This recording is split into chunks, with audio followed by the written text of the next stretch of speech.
남북관계 발전에 관한 법률 일부 개정안을 여당이 법안심사소위에서 단독으로 처리했다고 독선과 독주입니다. 비록 소위를 통과했다 해도 진정한 민주적 절차에 의한 통과로 보기 어렵습니다. 저희가 심사를 하고 이제 의결할 때 야당 의원님들께서 이제 부득이하게 이석을 하셨는데요. 많은 이견이 있을 수밖에 없는 법이기 때문에 안건 조정이 회부가 됐습니다. 그런데 안건 조정위원회 위원 구성은 위원장이 하도록 되어 있습니다. 그런데 위원회 구성을 아예 안 했습니다. 그리고 90일은 지나가 버렸습니다.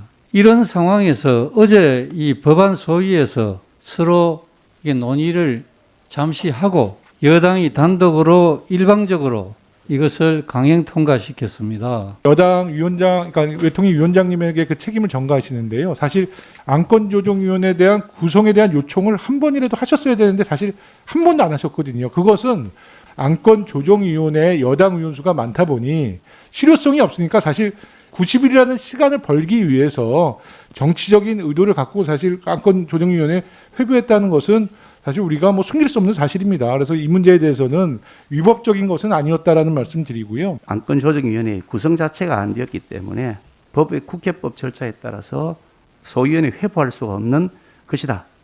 소위 회부한 것 자체가 위법이다 하는 말씀을 드리고요. 처음에 전체의 상정에서 논의하자고 할 때 저는 그걸 응했었어야 된다고 생각합니다.